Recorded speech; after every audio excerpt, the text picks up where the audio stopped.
Você confia na razão. Você foi ensinado a confiar na razão desde criança. A escola te ensinou isso. Os livros te ensinaram isso. A filosofia, aquela mesma que a gente tanto celebra, te ensinou que a razão é o que nos faz humanos. Mas, e se eu te disser que essa mesma razão, essa mesma ideia de que ser humano é ser racional, foi usada durante séculos para decidir quem era humano de verdade? E que filósofos que a gente mais admira, como Kant, Hegel e Hume, estavam no centro dessa decisão. E se eu disser isso? É isso que a gente vai investigar hoje. Não apenas o racismo como atitude, como comportamento, mas o racismo como estrutura de pensamento, como epistemologia, como a forma que a filosofia ocidental encontrou para definir quem pode pensar e quem não pode. Porque existe algo mais violento do que excluir um corpo de um espaço. É excluir uma mente do direito de existir como mente. Eu sou Jeff Alves, esse é o Odisseia Filosófica, Filosofia como Arte de Viver, e esse é o segundo episódio da nossa série sobre racismo. Se você não ouviu o primeiro, não tem problema, esse episódio caminha com as próprias pernas, mas se ouviu, você vai sentir que a gente está aprofundando o mergulho, saindo da superfície e chegando no fundo. Vamos lá. Deixa eu começar com uma cena. Imagina século XVIII.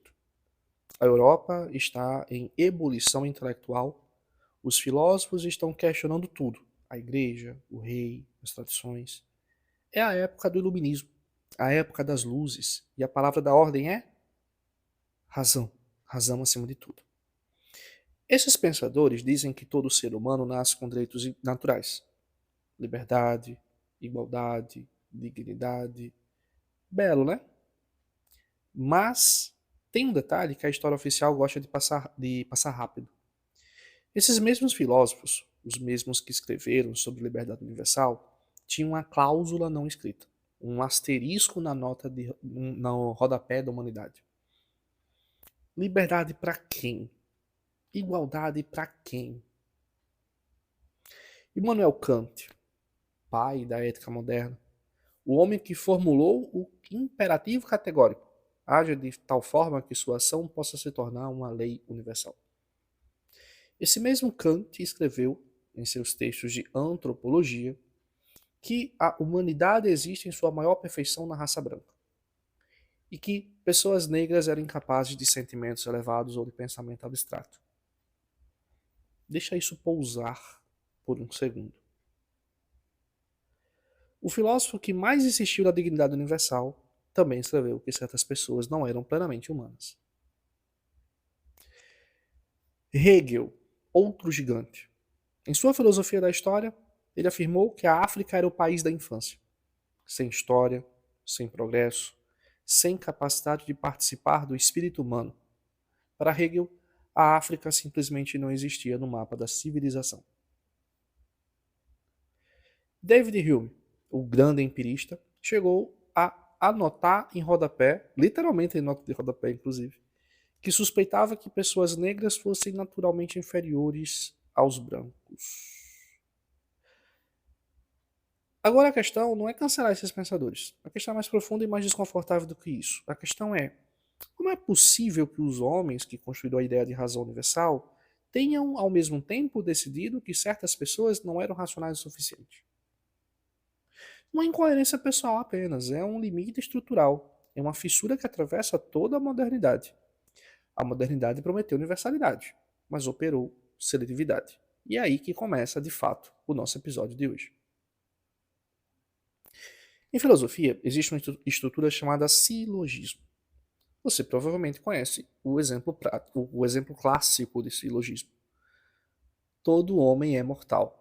Sócrates é homem, logo, Sócrates é mortal. É uma cadeia lógica.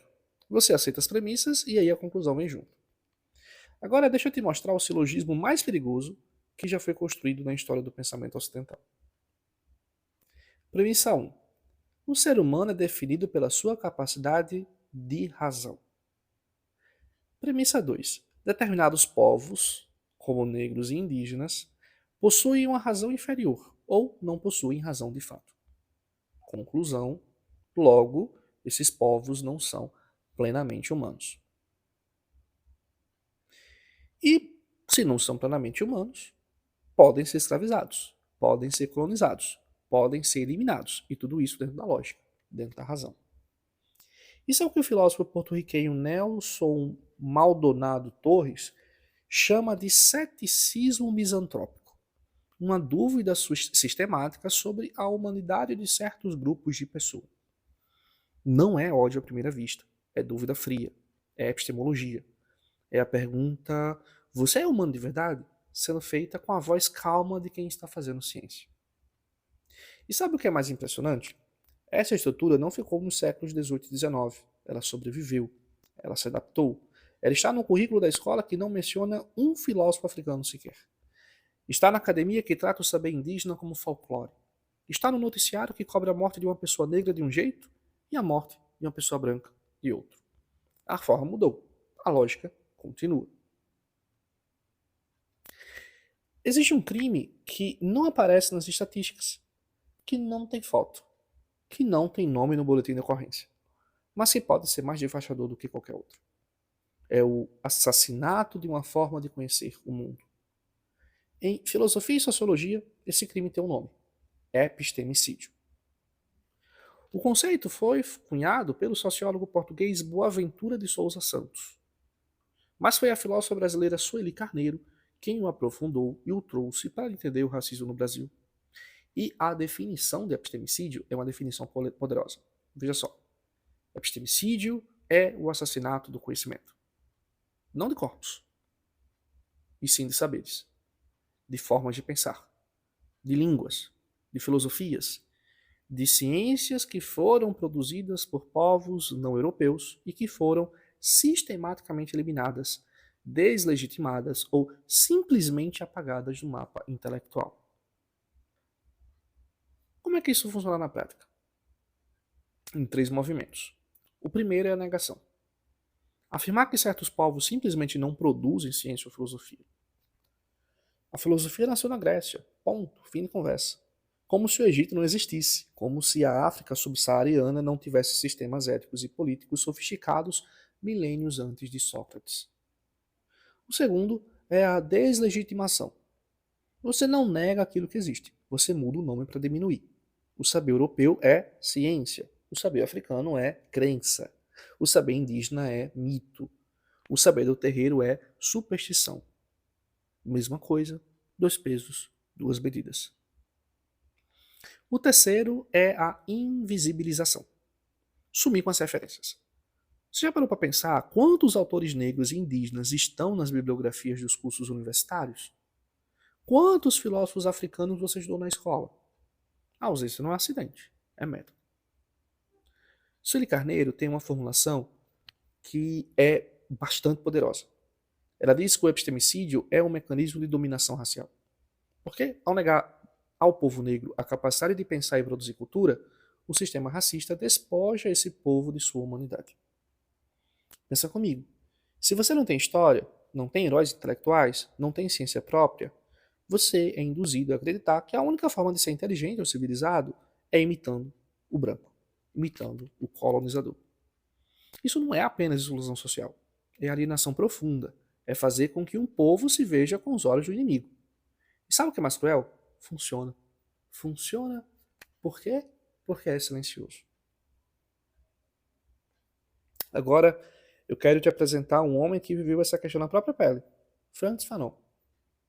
Psiquiatra, filósofo, nascido na Martinica, uma ilha do Caribe que era colônia francesa, negro, educado na França, brilhante. Tão brilhante que a gente já falou dele várias vezes aqui, né, nos últimos episódios.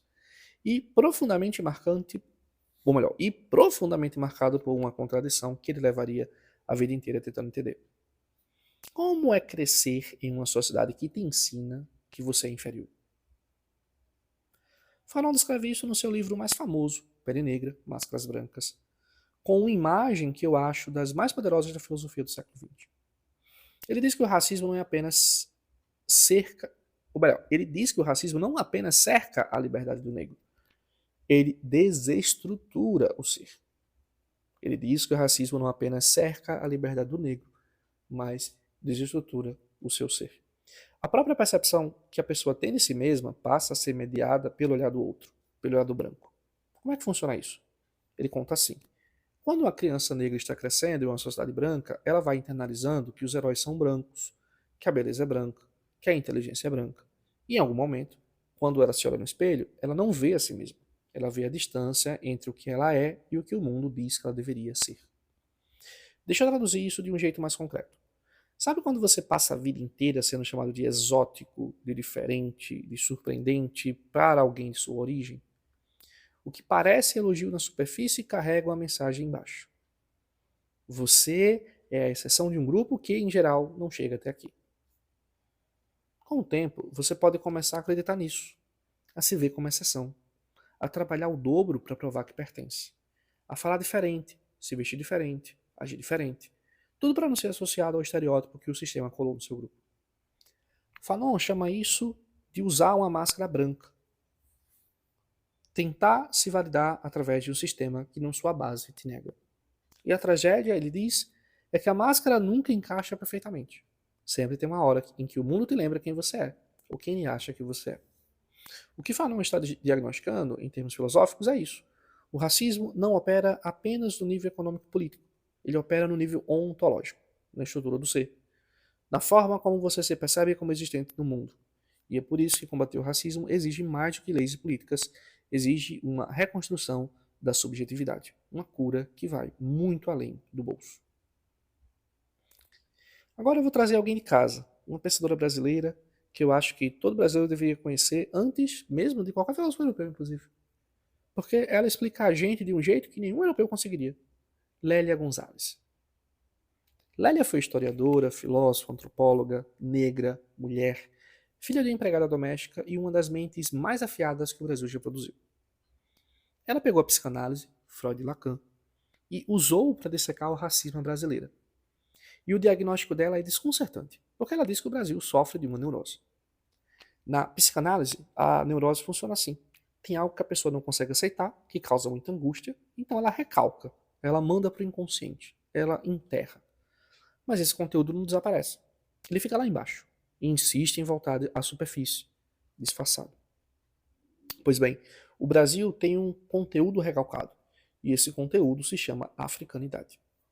O Brasil quer se imaginar como uma nação branca, europeia, civilizada, nega sistematicamente o quanto é negro e indígena, nega o racismo, diz que aqui não tem preconceito, aqui é uma democracia racial.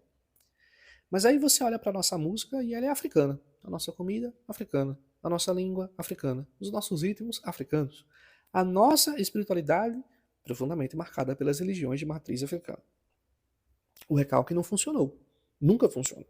A africanidade transbordou por todos os lados. E como é que o Brasil reage a esse retorno recalcado? Com uma opressão esquizofrênica. Ele ama a cultura negra, mas despreza o corpo negro. Dança o samba no carnaval e criminaliza o morador da favela. Admira o futebol e trata o jogador negro de um jeito diferente do branco nas redes sociais. Come acarajé e fecha o terreiro. Lélia chamava isso de neurose cultural. Uma sociedade que não consegue lidar com a própria identidade, que oscila entre a adoração e o ódio em relação às mesmas raízes. E ela provou isso até pela língua. Cunhou um conceito maravilhoso, o pretoguês. O português do Brasil não é o português de Portugal. Nunca foi. Quando a gente fala clube em vez de clube, quando a gente faz nós vai em vez de nós vamos, quando a gente usa palavras como samba, moleque, caçula, bunda, canjica, isso não é erro. Isso é africano sobrevivendo dentro da língua do colonizador. As babás negras que criaram os filhos da elite, as mães pretas que amamentaram, que ensinaram a falar, que cantaram as primeiras músicas, o colonizador tentou apagar a língua africana. E o que aconteceu? O africano entrou dentro da língua portuguesa e o transformou por dentro. Através dessas babás negras, através dessas mães pretas, através desses corpos negros. Isso é resistência. Invisível, silenciosa, mas eficaz. O preconceito linguístico, aquele que ri de quem fala errado, é, na leitura de Lélia, um sintoma da neurose. A elite punindo a marca africana que ela mesma carrega na voz, mas se recusa a admitir. Até aqui, a gente está falando do diagnóstico do problema. Viu como a filosofia ocidental construiu uma hierarquia da razão. Viu como a hierarquia justificou o racismo. Viu como o epistemicídio funciona. viu como isso afeta a subjetividade das pessoas. E agora eu quero te mostrar as respostas, e elas são fascinantes porque não são apenas respostas políticas, são respostas filosóficas. Boaventura de Souza Santos, um sociólogo português, paradoxalmente, propõe o que ele chama de epistemologias do Sul. Atenção, Sul aqui não é geográfico. Não é só sobre os países do hemisfério Sul. É uma metáfora para todos os saberes que foram silenciados pelo colonialismo e pelo capitalismo.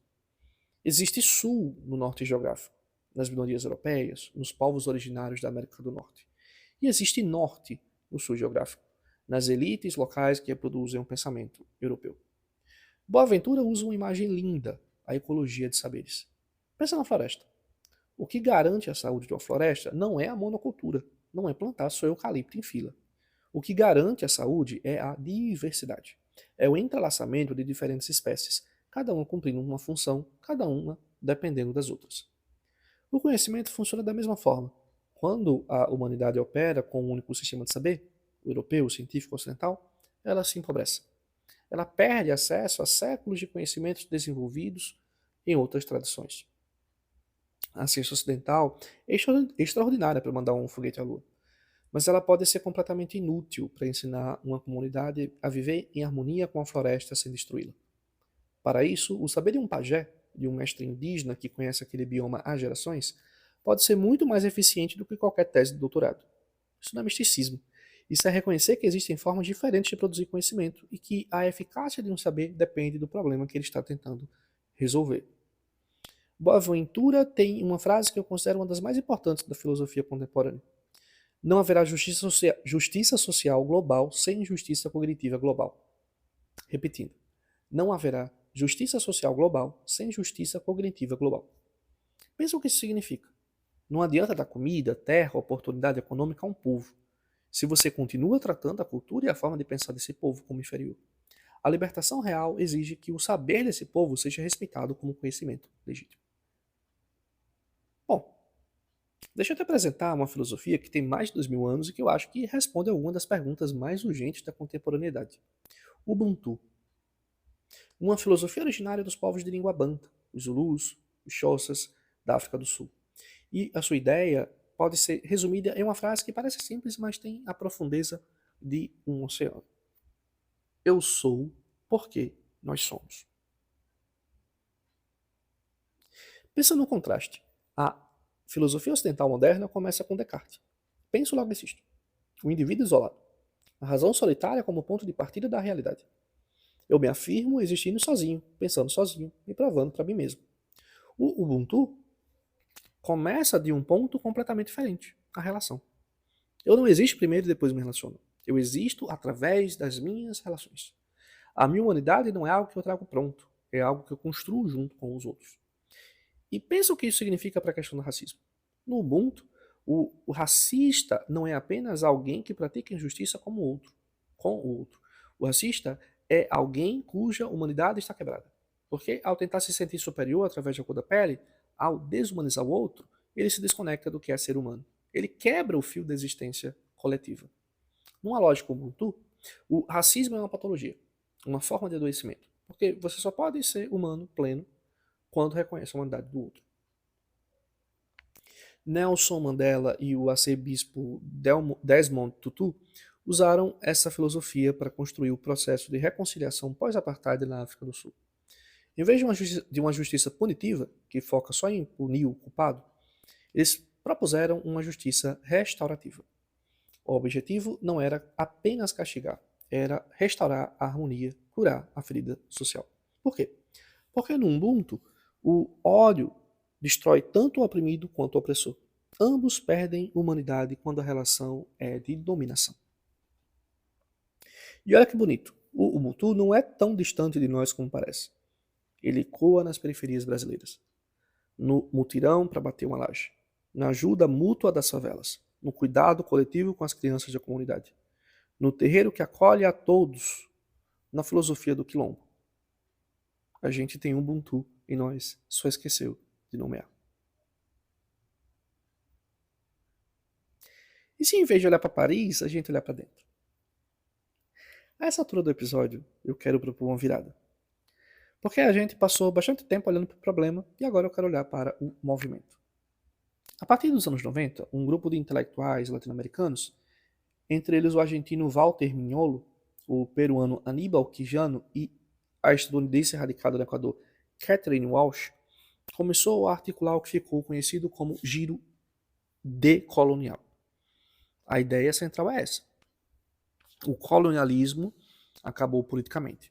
Os países formalmente se tornaram independentes, mas a colonialidade continua. Colonialidade é o que sobra do colonialismo. São os padrões mentais, culturais, econômicos que permanecem mesmo após a independência formal. É o que nos faz continuar achando que o que vem de fora é melhor, que a inteligência com sotaque europeu é mais inteligência, que o corpo branco é o padrão de beleza, que a ciência que não foi publicada em inglês não existe. Mignolo propõe um conceito delicioso, a desobediência epistêmica. Parar de obedecer às regras do jogo intelectual que foram impostas pelo norte global. Em vez de pedir permissão à Academia Europeia para validar nosso conhecimento, a gente começa a produzir conhecimento a partir das nossas próprias realidades. Ele diz uma coisa que eu acho revolucionária. Penso onde sou. Não é o penso, logo existe de Descartes, mas penso onde sou. Um pensamento desvinculado do corpo e do lugar é o pensamento cartesiano. O pensamento aqui é um pensamento situado. Eu penso a partir da minha história, do meu corpo e do meu território. Isso não quer dizer que o conhecimento europeu não presta. Claro que presta. O problema não é a Europa ser o centro para os europeus. O problema é a Europa querer ser o centro para todo mundo, para todos os outros. E o giro decolonial é esse movimento. Em vez de olhar para Paris ou Nova York para saber o que é bom, o que é inteligente, o que é válido, a gente vira a câmera. A gente vira a câmera. A gente olha para o nosso próprio território, para as tecnologias de resistência que os nossos antepassados criaram.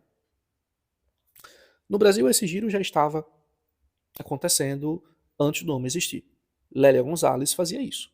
Abdias do Nascimento fazia isso, com o quilombismo, a proposta de que o Quilombo dos Palmares não era apenas um evento histórico, mas um modelo filosófico de organização social.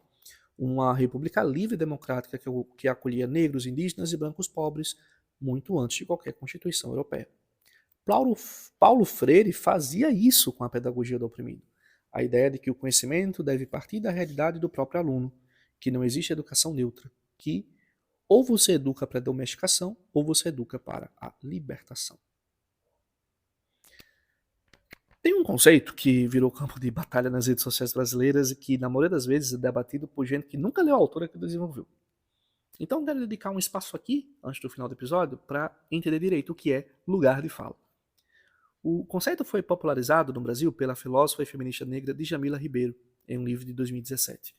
E é mais simples e mais sofisticado do que a polêmica em torno dele sugere. A ideia básica é esta. Todo mundo fala de um lugar. Ninguém é neutro. Ninguém tem uma visão de cima, de fora, sem perspectiva. O homem branco, rico, heterossexual, fala de um lugar de privilégio, que molda o que ele consegue ver e o que ele não consegue ver. A mulher negra fala de outro lugar, de um lugar de opressão cruzada, raça e gênero, que também molda o que ela vê. O lugar de fala não diz, você não pode falar sobre isso. Lugar de fala não é exclusividade de fala. Isso é um equívoco que virou bordão de quem nunca leu Djamila. O que o conceito diz é, quando você fala de algum lugar.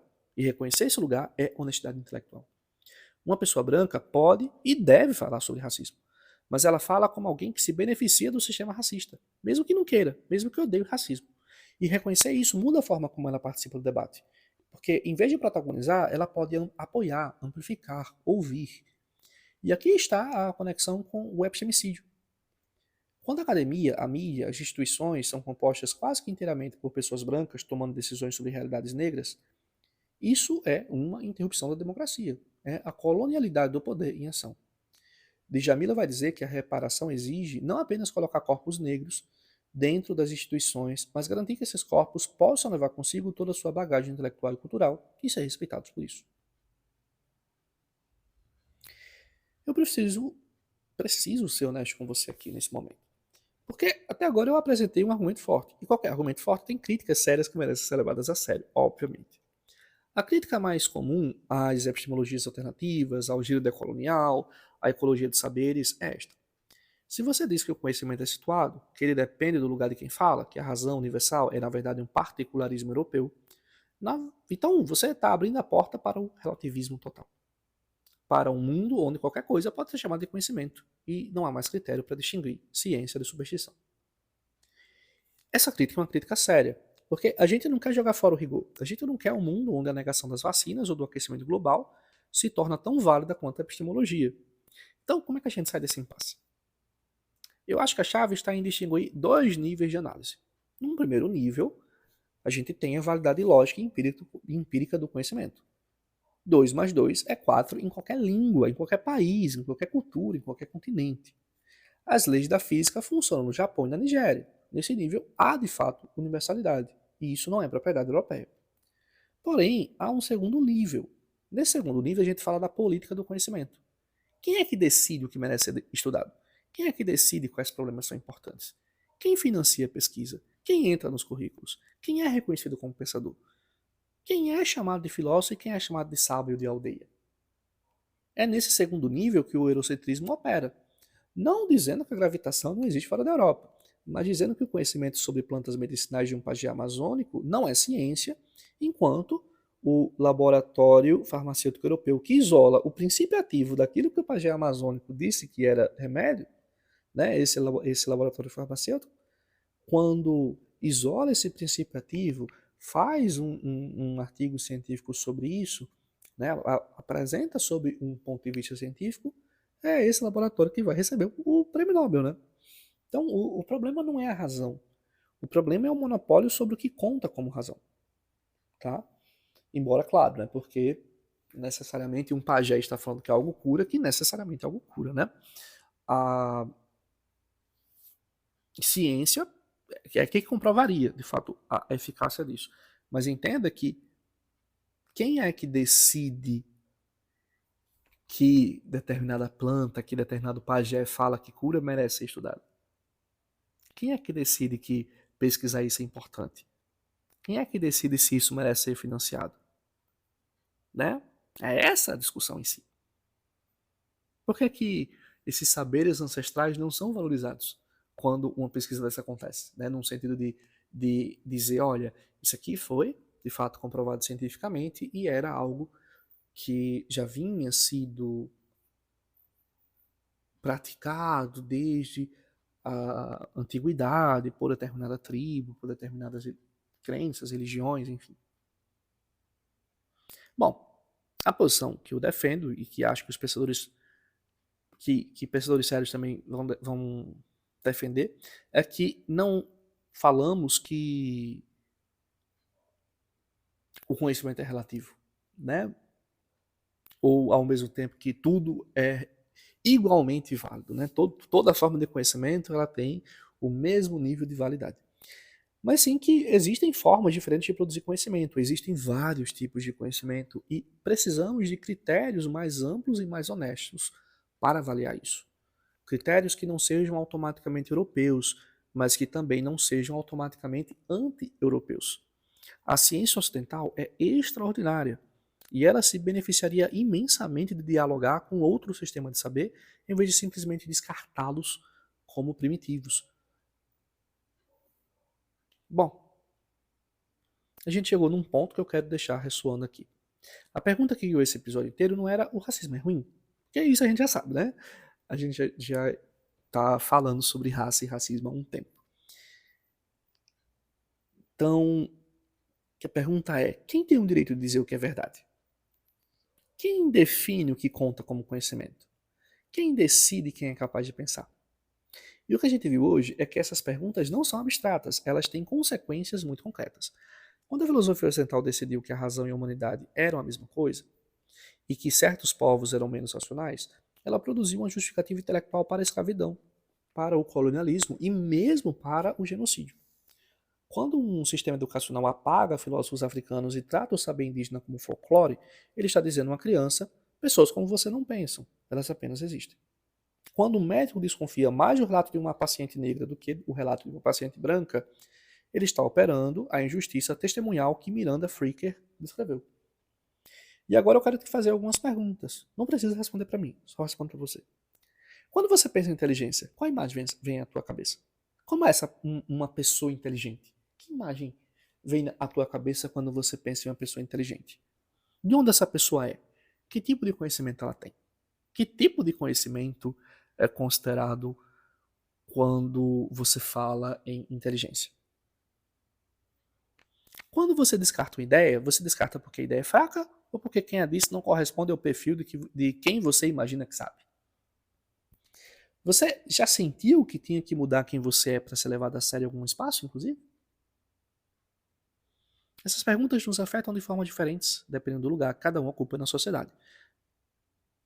Mas elas nos afetam a todos, inclusive, né? Porque o epistemicídio não empobrece apenas quem foi silenciado, empobrece a humanidade inteira.